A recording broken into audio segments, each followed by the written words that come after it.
నమస్తే BCN news కి స్వాగతం. నా పేరు నీలిమ. ముందుగా ముఖ్యాంశాలు. రైతులకు ఎన్డీఏ ప్రభుత్వం అధిక ప్రాధాన్యం ఇస్తుందన్న వంగలపూడి అనిత. తాండవ రిజర్వాయర్ ప్రాజెక్టు ఆయకట్టు నీటిని విడుదల చేసిన హోంమంత్రి. దళిత సమాజానికి వైసీపీ అధినేత జగన్ ఆ పార్టీ నాయకులకు క్షమాపణ చెప్పాలి. టీడీపీ రాష్ట్ర ప్రధాన కార్యదర్శి మహమ్మద్ నజీర్ డిమాండ్.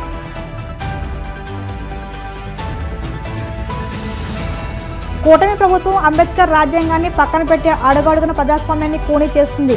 వైసీపీ విశాఖ జిల్లా అధ్యక్షుడు కేకే రాజు మండిపాటు. ట్రంప్పై పరోక్ష వ్యాఖ్యలతో విరుచుకుపడిన రక్షణ మంత్రి రాజ్నాథ్ సింగ్. భారత ఎదుగుదలను చూసి ఓడవలేక కుట్రలు చేస్తున్నారంటే ఫైర్. రైతులకు ఎన్డీఏ ప్రభుత్వం అధిక ప్రాధాన్యం ఇస్తుందని హోంమంత్రి వంగలపూడి అనిత ఉద్ఘాటించారు. అనకాపల్లి జిల్లాలో అసెంబ్లీ స్పీకర్ అయ్యన్న పాత్రుడు హోంమంత్రి అనిత పర్యటించారు. తాండవ రిజర్వాయర్ ప్రాజెక్టు ఆయకట్టు నీటిని విడుదల చేసి జలహారతి ఇచ్చారు. ఈ సందర్భంగా హోంమంత్రి మీడియాతో మాట్లాడారు. తాండవ ఆయకట్టుపై ఎంతో మంది రైతులు ఆధారపడ్డారని చెప్పుకొచ్చారు. తాండవ రిజర్వాయర్ నీటి విడుదల కార్యక్రమంలో పాల్గొనడం తన అదృష్టమని వ్యాఖ్యానించారు. గత జగన్ ప్రభుత్వంలో తాండవ రిజర్వాయర్ను పట్టించుకోలేదని, కనీసం గేట్ల మరమ్మతులు కూడా చేయలేదని ఆరోపించారు. ఎన్డీఏ ప్రభుత్వం అధికారంలోకి వచ్చాక అయ్యన్న పాత్రుడు ఆధ్వర్యంలో ఈ రిజర్వాయర్ గేట్లు మరమ్మతులు చేయించారని తెలిపారు.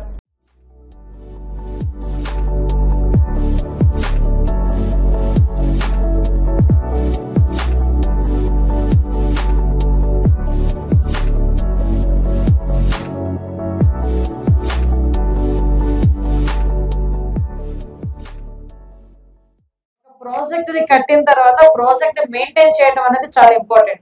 లాస్ట్ 5 సంవత్సరాలు అది కంప్లీట్ గా క్లోజ్ అయిపోయింది.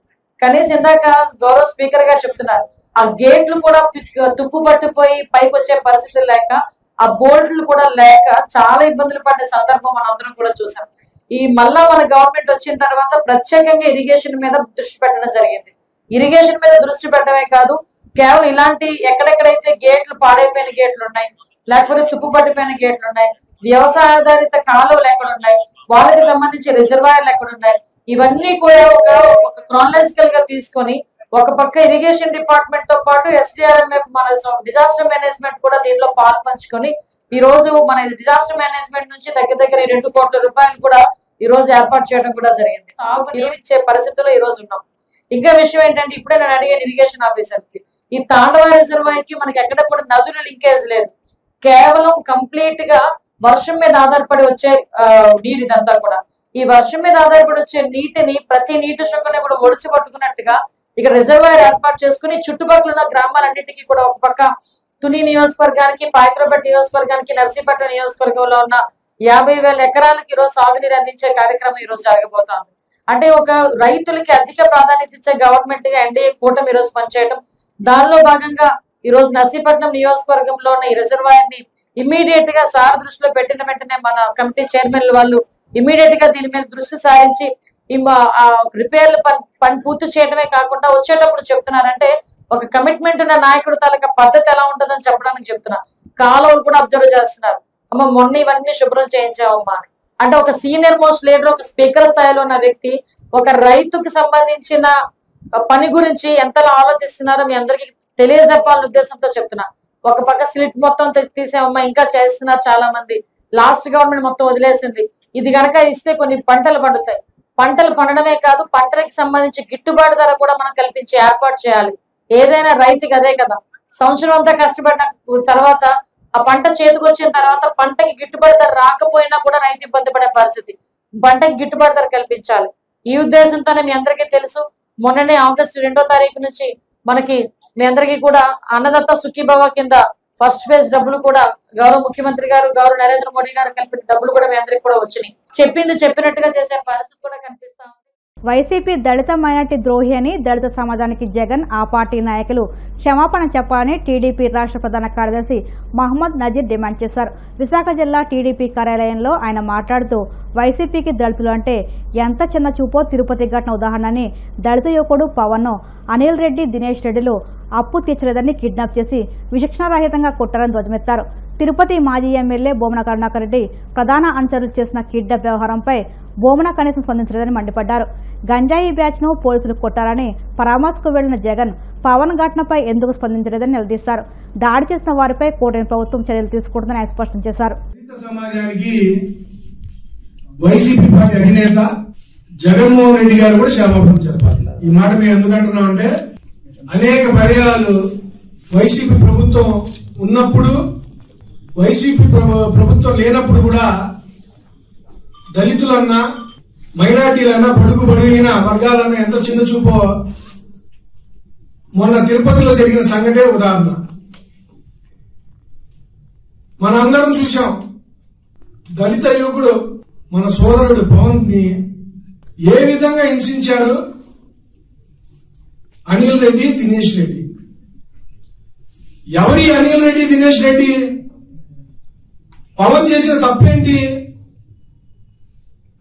సమాజంలో ఆర్థిక ఇబ్బందులు ఉన్నప్పుడు కానీ, జీవన ఉపాధి విషయాల్లో కానీ అప్పులు తీసుకుంటాం కానీ ఈయటం జరుగుతూ ఉండింది. పవన్ ఒక దళిత యువకుడు వాళ్ళ దగ్గర అప్పు తీసుకున్నాడని, ఆ డబ్బు తీర్చలేదని అతన్ని కిడ్నాప్ చేసి 2 రోజులు అనిల్ రెడ్డి, దినేష్ రెడ్డి ఇంకా 3 అతన్ని నిర్బంధించి నిర్భయంగా, నిస్సిగ్గుగా అతన్ని కర్రలతో, అలాగే పోలీసులు వాడే కర్రని కూడా చూపిస్తూ, ప్లాస్టిక్ కర్ర అది ఎంత దారుణంగా తగులుతాయండి డబ్బులు. దాన్ని వీడియోతో చిత్రీకరించి అతన్ని కొట్రాన్ని చూడకుండా కొట్టి ఎంతో హింసించి అతన్ని దూషిస్తూ తిడుతూ మళ్ళీ ఆ వీడియోని వాళ్ళ తండ్రికి పంపించి భయం లేకుండా నీ కొడుకు మాకు డబ్బులు ఇవ్వాలి,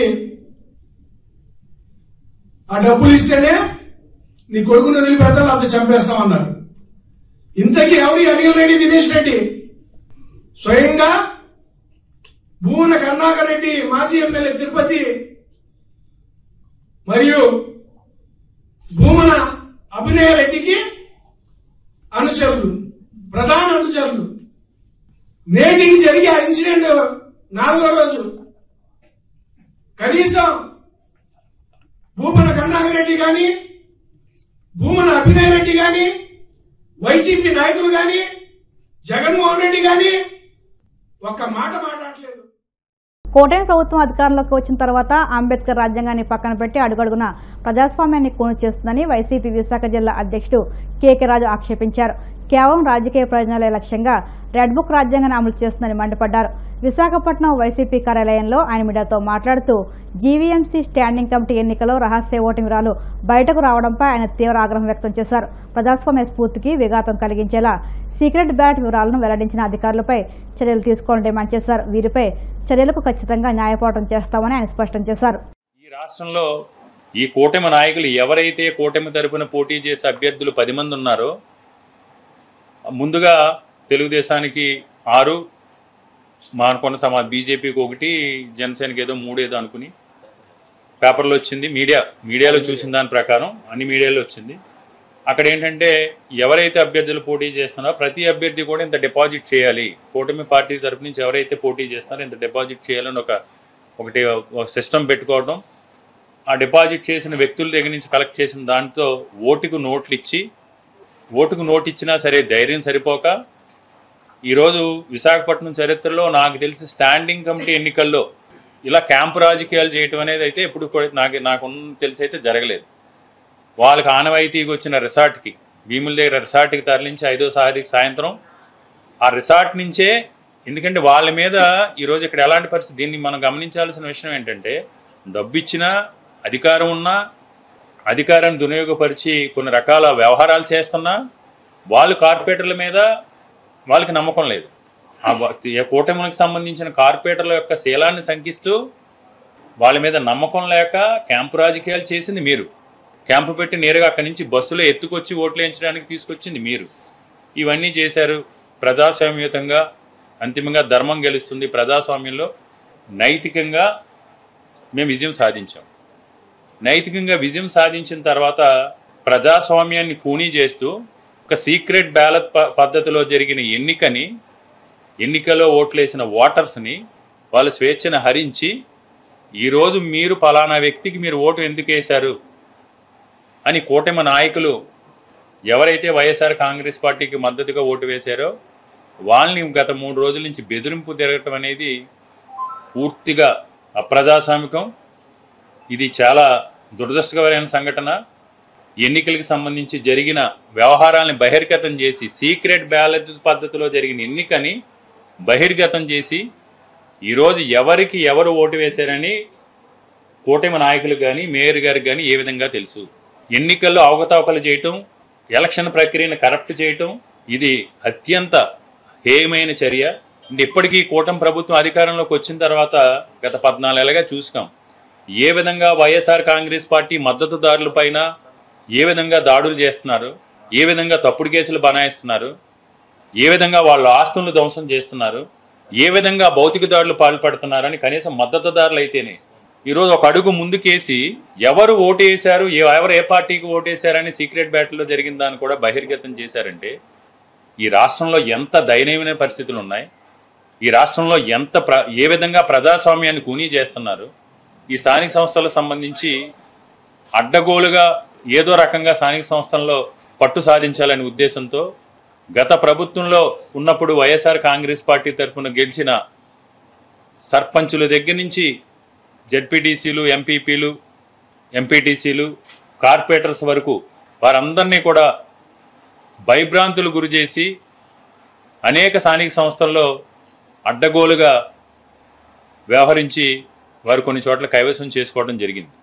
విశాఖపట్నం మేయర్కి సంబంధించి వైఎస్ఆర్ కాంగ్రెస్ పార్టీ మేయర్ పెట్టడానికి కైవసం చేసుకోవటం, అప్పుడు సంపూర్ణ మెజార్టీతో వైఎస్ఆర్ కాంగ్రెస్ పార్టీ ఘన విజయం సాధించిన తర్వాత బీసీ సామాజిక వర్గానికి సంబంధించిన ఒక మహిళని జగన్మోహన్ రెడ్డిగా కట్టబెట్టి వారికి రాజ్యాధికారాన్ని ప్రసాదిస్తే ఎన్నికల్లో గెలిచిన తర్వాత నెల రోజులు తిరగకుండానే గత సంవత్సరం జరిగిన స్టాండింగ్ కమిటీ ఎన్నికల దగ్గర నుంచి మొన్న జరిగిన స్టాండింగ్ కమిటీ ఎన్నికల వరకు కూడా విశాఖపట్నం కార్పొరేషన్లో జరుగుతున్న పరిణామాలన్నీ కూడా మనం చూసాం.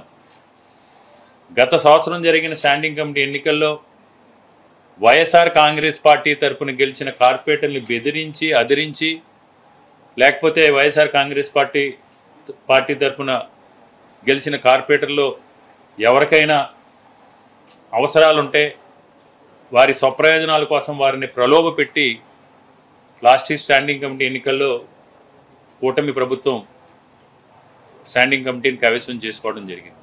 తర్వాత మనందరికీ కూడా తెలుసు మన ఏప్రిల్ నెలలో ఏం జరిగిందో. క్యాంపు రాజకీయాలు నిర్వహించి నిబంధనలను ఉల్లంఘించి ప్రజాస్వామ్యాన్ని అపహాసం చేసి 27 మంది వైఎస్ఆర్ కాంగ్రెస్ పార్టీ తరఫున గెలిచిన కార్పొరేటర్లని అడ్డగోలుగా కొని భయపెట్టో ప్రలోభ పెట్టో మేయర్ పెట్టడానికి కైవసం చేశారు. ఇప్పుడు కాసేపు ప్రకటనలు.